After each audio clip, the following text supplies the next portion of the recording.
Boa noite a todos e todas presentes nesta atividade. Eu, antes de tudo, gostaria muito de agradecer à professora doutora Silene de Miranda Pontes e à professora mestra Adilma Portela, que estão organizando esta atividade, cuja temática é bastante atual e fundamental.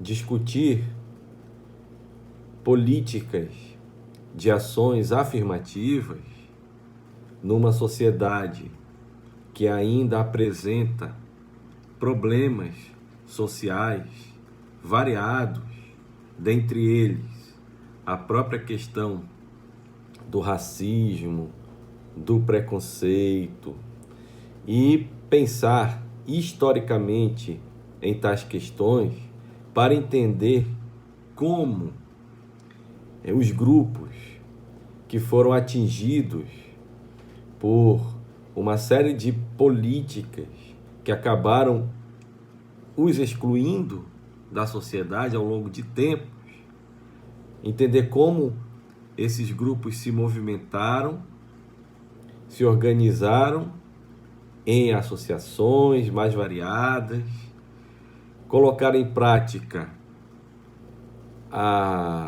e na cena pública os seus interesses em lutar por direitos, por maior espaço na sociedade, e para isso fizeram movimentos sociais buscando pressionar o Estado, especialmente a sociedade política, no sentido de atender às suas reivindicações, às suas demandas, transformando-as em políticas públicas, né, que tinham como foco a luta por direitos, por espaço, portanto também é um assunto de inclusão social, né?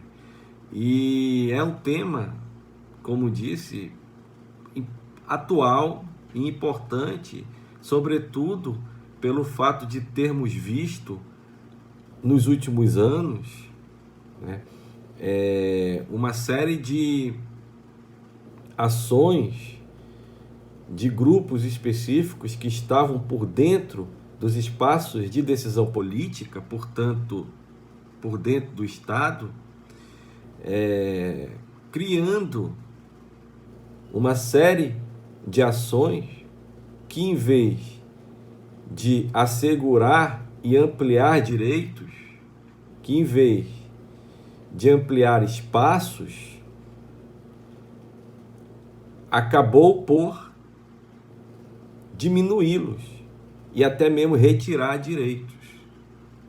E nessa esteira, até mesmo reforçando estereótipos, reforçando preconceitos e alimentando discriminações várias no âmbito da sociedade brasileira, né?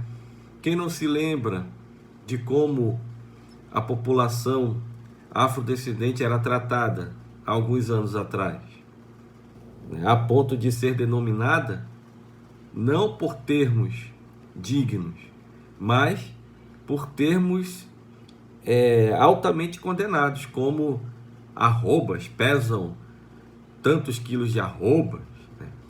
E os povos indígenas, que também sofreram nesses últimos anos por conta não só de preconceitos difundidos, mas de ações efetivas e de apoio à invasão de suas terras e à condenação das suas culturas. Nós vimos isso, e o maior exemplo está aqui na Amazônia, em Roraima, a situação dos Yanomami, né?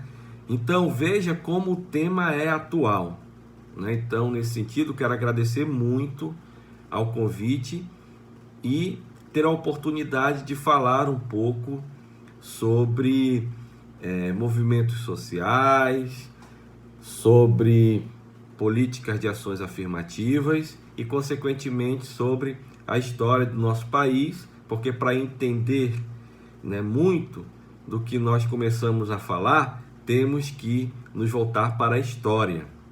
E é um pouco disso que nós vamos aqui falar.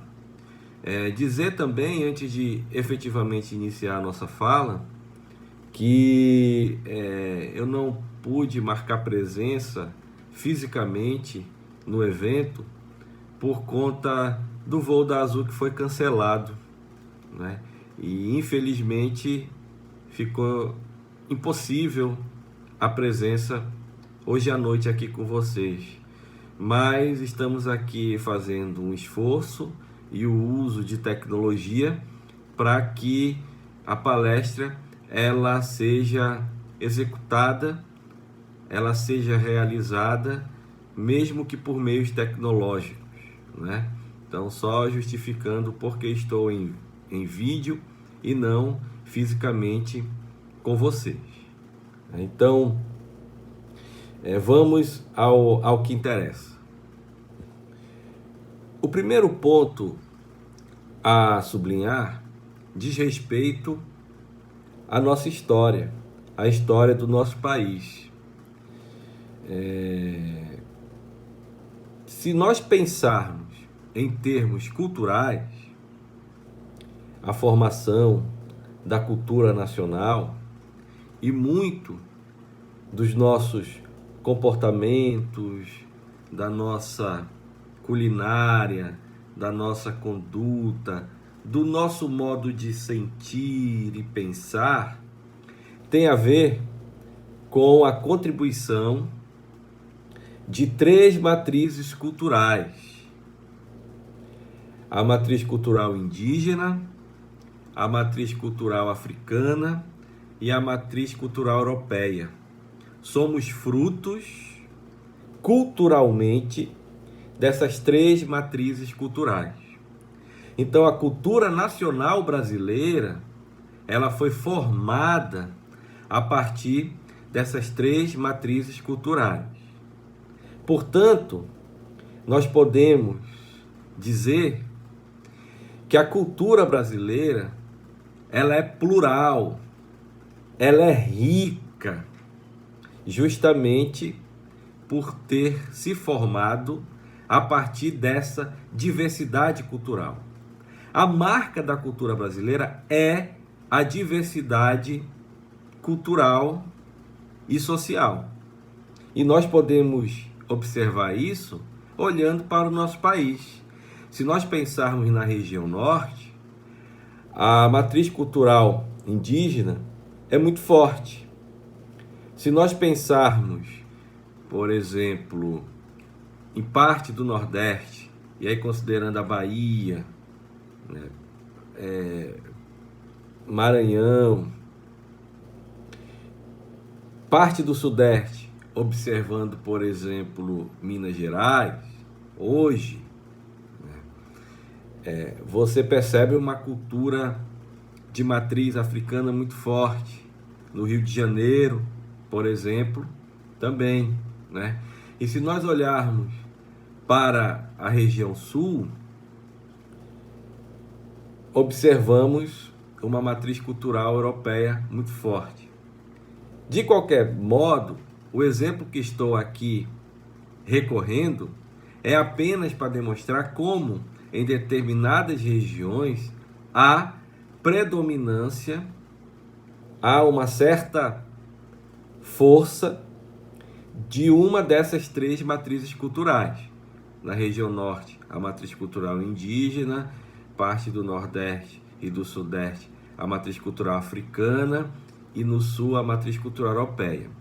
Mas é apenas para destacar isso, né? Porque o Brasil como um todo, efetivamente, não tem essas divisões. Está tudo junto, está tudo misturado. Ou seja, é justamente essas 3 matrizes culturais que formam a cultura brasileira, portanto, estão espalhadas em todo o território nacional em todos os estados. Se nós considerarmos a região norte e também Tefé, nós vamos observar marcas da cultura africana e afrodescendente também, né? Através da religião, através da culinária. Isso só para dar um exemplo, que embora na região norte a força esteja basicamente da matriz cultural indígena, a matriz cultural africana marca a presença também, né? O que ocorre? Essa diversidade cultural brasileira, ela é o nosso patrimônio.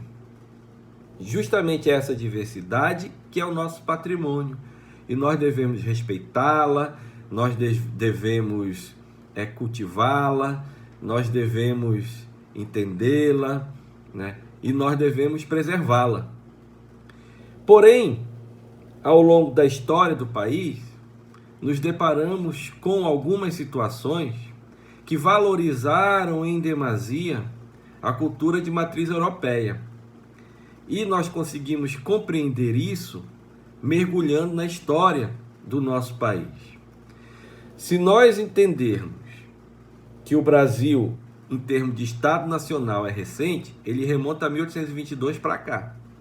Mas antes da independência do país e da própria formação do Estado Nacional Brasileiro, você tem alguns períodos que explicam a própria formação desse Estado Nacional Brasileiro e muitos dos problemas que o país enfrenta ainda hoje, em termos de desigualdades étnico-raciais, em termos de desigualdades regionais, em termos de desigualdades de classe, em termos de desigualdades de gênero, né? E isso remonta à chegada dos europeus à América ali por volta de fins do século XV e no decorrer do século XVI adiante, né? Veja, os europeus chegam na América Central em 1492, mas depois você tem também outros europeus chegando na América. E aí, claro, em 1492, Colombo a serviço da Espanha. E depois você tem outros personagens como Cabral a serviço de Portugal, que chega também na América Portuguesa, no litoral, na América do Sul, né? Só que tanto espanhóis quanto portugueses, quando chegaram no continente americano, se depararam com populações que já existiam aqui, já viviam aqui, né? Que já tinham uma organização social e cultural muito forte. Se nós pensarmos, por exemplo, na América em termos amplos, nós temos que mencionar a Confederação Azteca, o Império Inca, os Maias, que foram destruídos pelos espanhóis quando chegaram aqui. Se nós pensarmos na Amazônia, por exemplo, os portugueses, avançando pelo rio Amazonas ao longo do século XVII, XVIII, também desarticularam várias culturas indígenas que estavam presentes na Amazônia e que possuíam poder político centralizado, comércio, produção de artesanato, que já tinham uma dinâmica própria, né? Enfim, os europeus chegaram aqui com a intenção de explorar economicamente a região, transformar as populações que aqui habitavam em força de trabalho e explorar, né, alguns produtos. No caso da Amazônia, as drogas do sertão.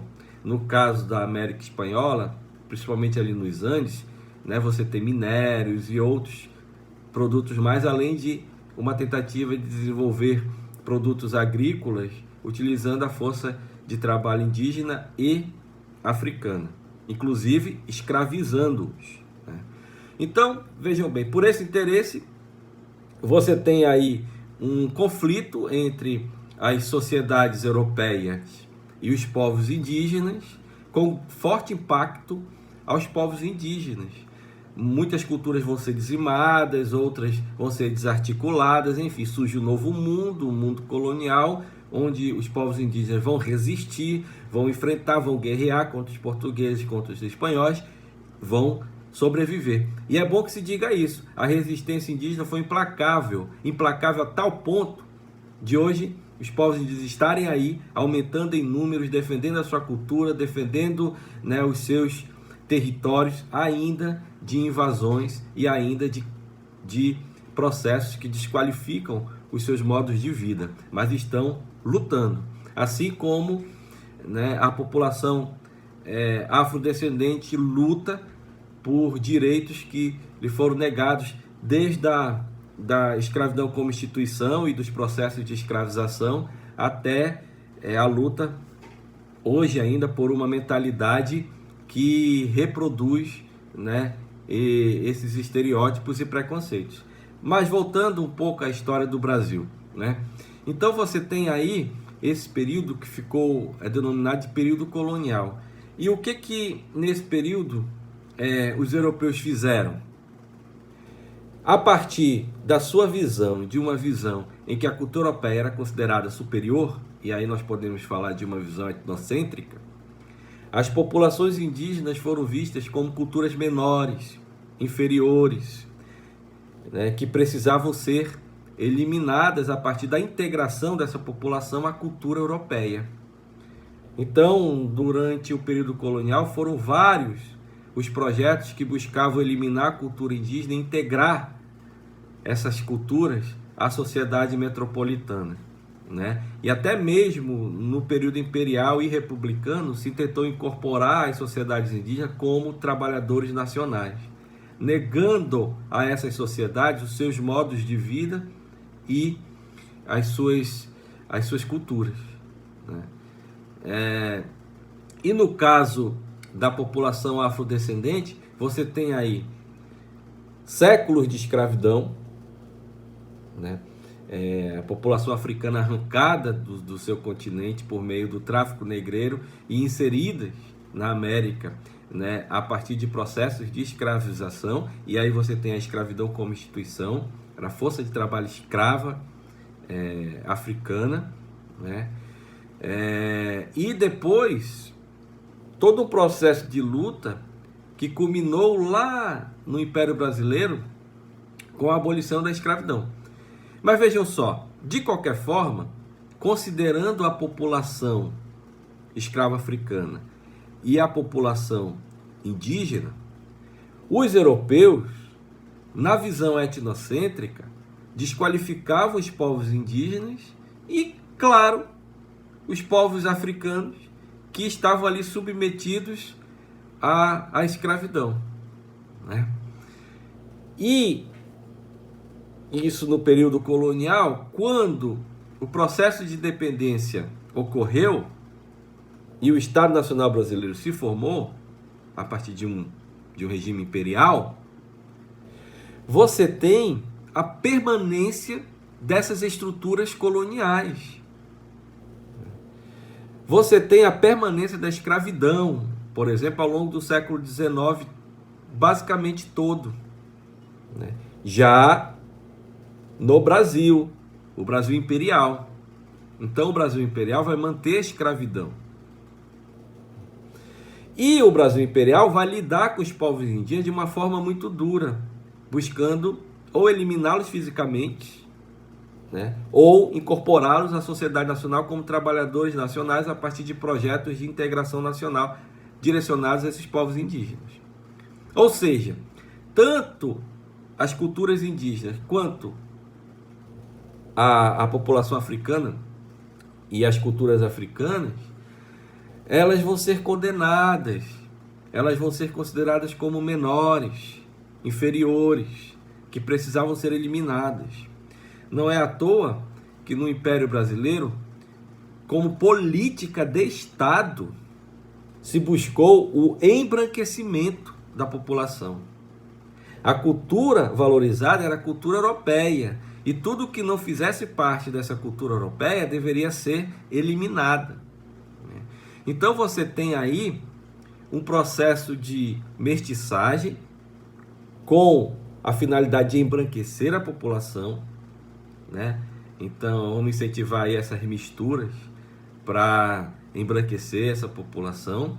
E a condenação da cultura indígena e da cultura africana e afrodescendente, né? Isso virou política de Estado, como mencionamos, né? O próprio processo de embranquecimento levado a cabo pelo Estado brasileiro no século XIX, mas também gerou as políticas eugênicas, ou seja, a eugenia, né? Presente como política pública nesse momento, né? A preferência pelos grupos europeus em tudo, no mercado de trabalho, nos elementos culturais, nos comportamentos, nas condutas e etc. E isso avançou com a proclamação da República em 1889 na República. Isto avançou na República. A tal ponto que mesmo com o fim da escravidão, o mercado de trabalho brasileiro, nos anos iniciais do século XX, portanto na República Brasileira, a chamada República do Café, você tem a preferência por trabalhadores estrangeiros.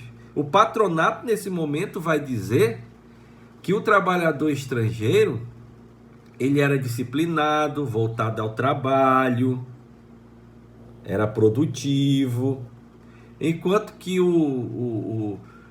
os descendentes dos povos indígenas e dos africanos, eles eram, principalmente os povos indígenas, preguiçosos, indisciplinados, indolentes, não prestavam para o trabalho, né?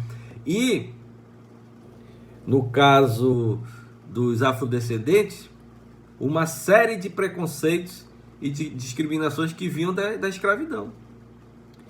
Só para a gente ter uma ideia, quando ocorreu a abolição da escravatura em 1888, você tem como lei áurea, a lei áurea são 2 parágrafos, né? Declara liberta todos os escravos e revoga as disposições encontradas. Você não tem uma ação do Estado direcionada a essa população que ficou livre, né? Você não tem ação nenhuma de inclusão social. Eles vão ficar à margem da sociedade. Sofreram com mais de 3 séculos de escravidão e depois estão ali livres e abandonados pelo Estado, né? E a população indígena, desvalorizada na sua cultura, tida como inferior, que precisava ser incorporada, né, à sociedade nacional, né? Ou seja, estavam numa situação bastante complicada. Portanto, a gente só consegue entender muito dos preconceitos, dos estereótipos e das discriminações hoje existentes na sociedade brasileira, reconstituindo essa história. Reconstituindo essa história. Só que nós não devemos, ao reconstituir essa história, observar essas populações como vítimas ou como passivos, que viram o processo acontecer e não resistiram, não fizeram escolhas, não agiram, não foram protagonistas da sua história. Pelo contrário, foram sim. E é disso que vamos tratar agora. Então, o segundo ponto da nossa fala é justamente reconstituir a luta dessas populações. Claro que, se nós pensarmos, por exemplo, nos africanos e nos afrodescendentes, eles, desde o período imperial e até mesmo no período colonial, resistiram, fugiram, se rebelaram, etc. Mas vamos pensar no período imperial e republicano. Vamos pensar no Brasil, já formado, né? Essa população negra, afrodescendente, vendo a sua situação, essa população se organizou em associações e, a partir dessa organização, se mobilizou para lutar contra a situação em que estavam, a lutar por melhores condições de vida, por melhores condições sociais, por trabalho. Portanto, a luta era por direitos. Direitos sociais, direitos civis e direitos políticos. Então, estamos falando de cidadania, né? E isso não remonta ao período recente. Isso foi feito no Império Brasileiro, na Primeira República, né? Temos várias associações criadas pela população de cor no Império e no início do período republicano, né? O Clube 13 de Maio, no início do período republicano, por exemplo, de 1902, 1903, já lutava por espaço contra o preconceito, contra a discriminação, já lutava por direitos, né? Nós vamos ter também o movimento negro unificado, ali por volta da década de 1940, também lutando por uma série de direitos. E esses movimentos, eles não estão desconectados do movimento maior, internacional, global, né? Aqui nós estamos apenas mencionando que esse movimento não é atual, ele tem uma história, e que vem desde o período imperial. Mas nós vamos focar ali por volta de 1960, 1970, porque o que nós temos aí?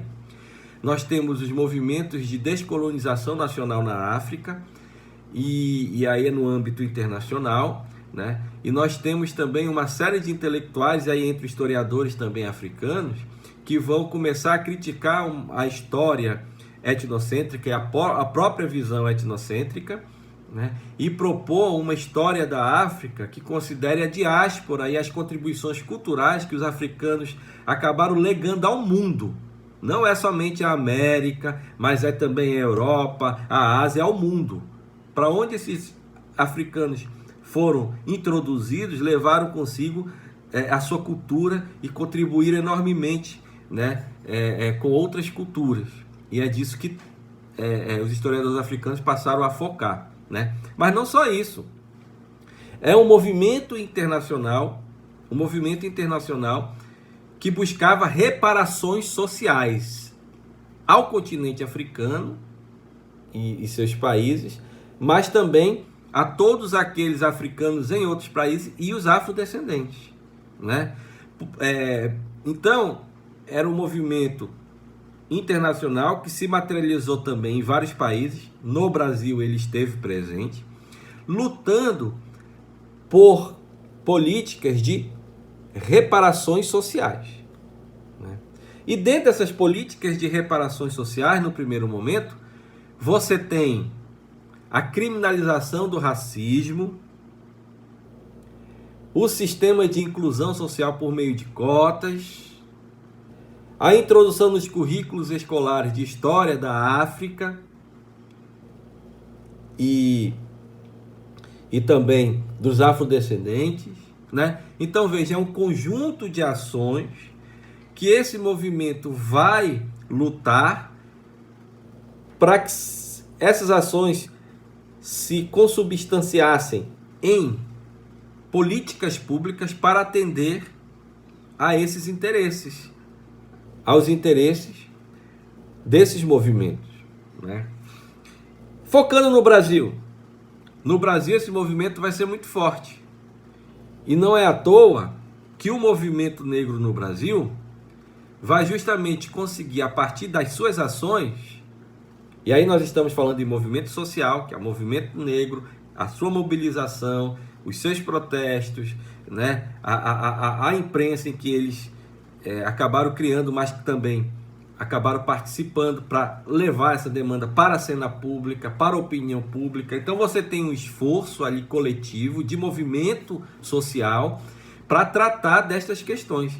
E aí você tem a luta por direitos e alguns conquistados, né? A criminalização do racismo hoje é algo presente, né? As cotas também estão presentes.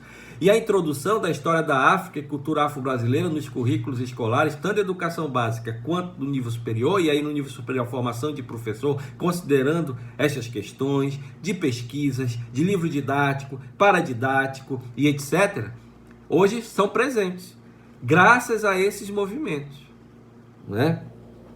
E também nós podemos citar aqui algum tipo de legislação relacionada a isso. No caso da introdução no currículo da História da África e Cultura Afro-Brasileira, nós temos no primeiro momento a Lei 10.639/03, por exemplo, que depois teve muito do seu conteúdo contemplado e ampliado na Lei 11.645/08, porque até então a Lei 10.639/03 considerava justamente a história da África e afro-brasileira, mas faltou a indígena, e ela foi contemplada com a Lei 11.645/08, que ficou História da África e Cultura Afro-Brasileira e Indígena, né?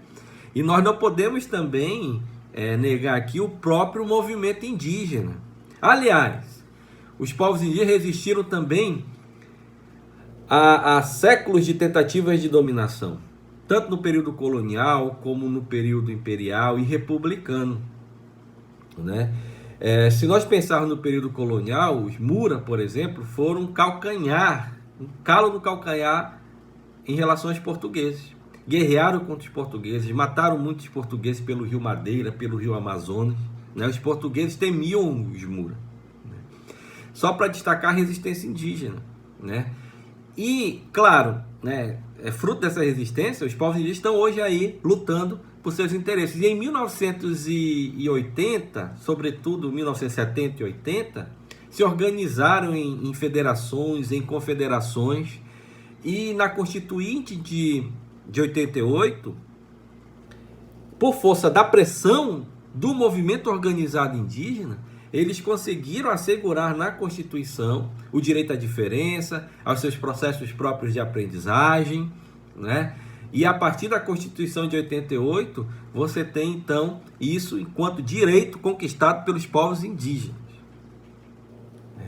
E hoje, também os povos indígenas se apropriaram do espaço da instituição escolar, né? Porque a escola não é da sua cultura, da cultura ocidental, mas eles se apropriaram e ressignificaram esse espaço escolar com a educação escolar indígena, né?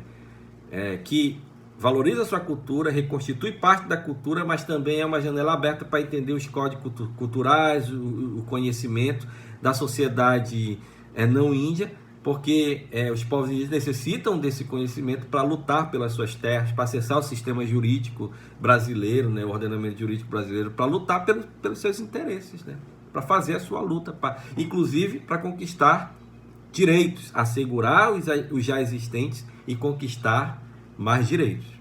Então, é importante reconstituir essa trajetória. Porque assim,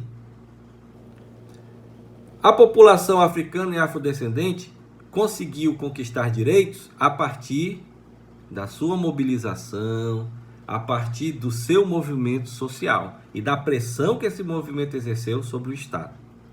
E a população indígena, da mesma forma, se organizou em federações, confederações, um movimento social forte, pressionou, conquistou direitos.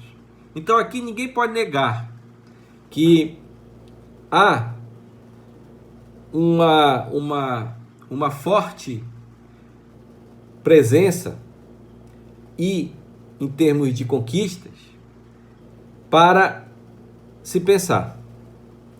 É justamente a organização de coletividades em movimentos sociais e daquilo que estabelecem como bandeira de luta e da pressão que exercem sobre o Estado é que direitos são conquistados, direitos são assegurados, né? E nós falamos nessas políticas que no primeiro momento são políticas de reparações sociais por tudo aquilo que nós acabamos de contar aqui, né? A escravidão, a exclusão social, né? E a desqualificação cultural, tanto em relação aos povos indígenas quanto principalmente aos afrodescendentes, né?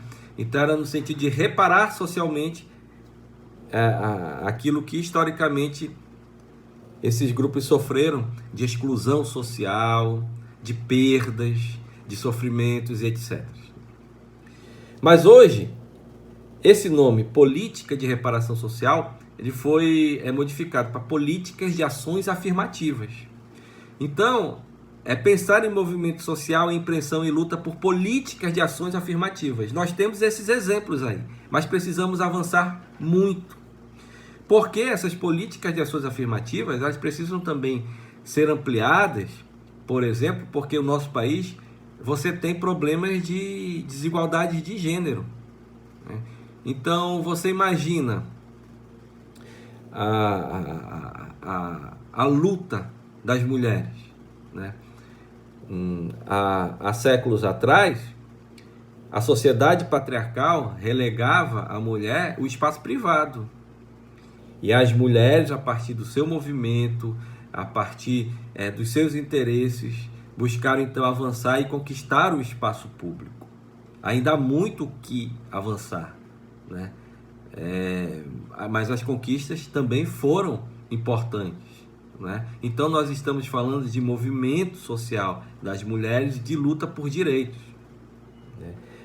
Políticas públicas, nós podemos falar em políticas públicas voltadas para esses grupos, e nós podemos falar em políticas de ações afirmativas, né?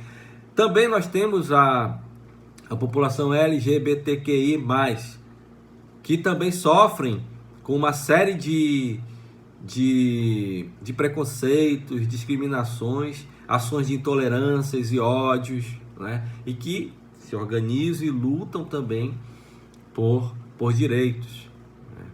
Então, nós queremos fechar a nossa fala destacando o seguinte, que nós estamos hoje no mundo, e aí pensando no Brasil, onde ainda há grupos sociais que sofrem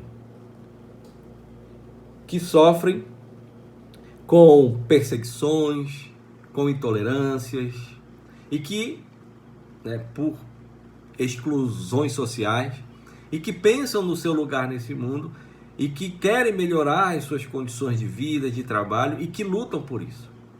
E esses grupos se organizam, esses grupos constituem-se em movimentos sociais, pressionam e lutam por direitos, né?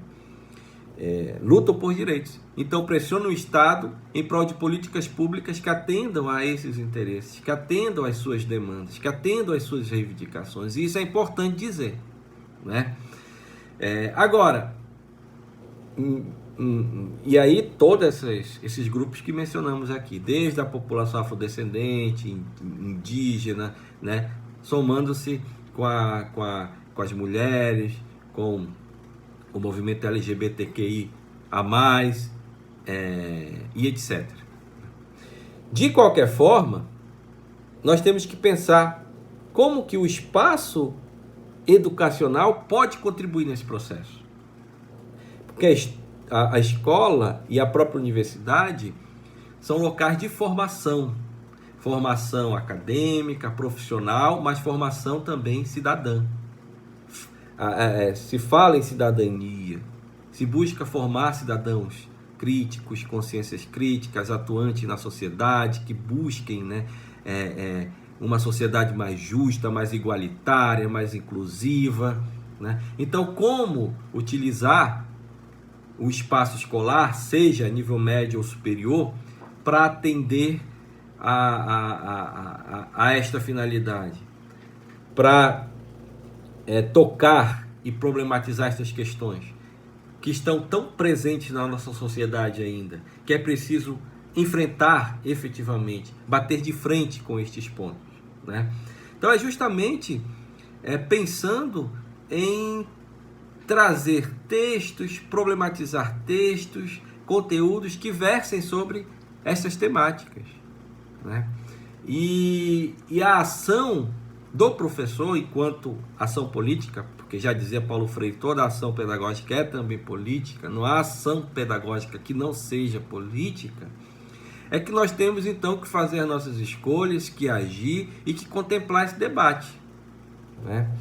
Então, trazer para a cena educacional esses grupos sociais, os problemas atuais que enfrentam, as desigualdades presentes na nossa sociedade e que acabam impactando tais grupos e a luta de tais grupos por direitos, isto é fundamental e nós precisamos contemplar isso no espaço escolar.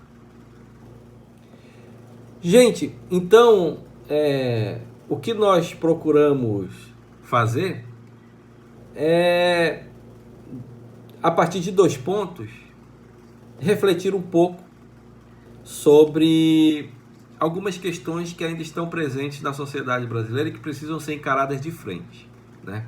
Então, o primeiro ponto foi uma tentativa de reconstruir um pouco da história nacional e como que as desigualdades, as mais variadas, marcaram presença nesse cenário. E, em seguida, também destacar a luta, né, daqueles que sofreram exclusões, preconceitos, discriminações, uma luta buscando melhorar as suas condições de vida, de trabalho, ou seja, luta por direitos sociais. Portanto, estamos falando também de cidadania e, mais do que isso, estamos falando de políticas de ações afirmativas, né, como nós destacamos aqui na nossa fala. Políticas públicas, em geral, né, mais especificamente de ações afirmativas. Agora, para fechar a nossa apresentação, eu gostaria aqui de dizer que daqui para frente possamos pensar com compromisso e seriedade nas questões que são atuais e que geram problemas nacionais, né? Nós saímos aí de 6 anos bastante complicados, em que tanto as mulheres, quanto os povos indígenas, quanto os afrodescendentes, quanto os movimentos LGBTQI a mais, sofreram com intolerâncias, com ódios.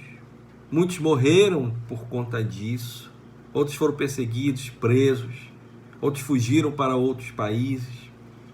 Enfim, nós assistimos isso. E nós não podemos mais cair no conto da sereia.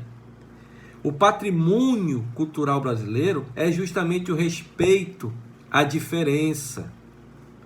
É justamente assegurar a diversidade cultural. É celebrar a diversidade cultural, que é a marca, que é o patrimônio da cultura brasileira. Então, é disso que nós temos que falar, é disso que nós temos que dizer. Tá certo, gente? Mais uma vez, obrigado. Espero que a minha fala aqui, mesmo não estando aí fisicamente, tenha de alguma forma contribuído para reflexões e para debates, tá? Obrigado, professora Silene, professora Dilma, pela oportunidade. Espero que no próximo fórum, se for convidado para produzir alguma fala, que esteja presencialmente, para que a gente possa fazer um debate aí bastante intenso, forte, com todos vocês, tá? Um grande abraço e até a próxima oportunidade.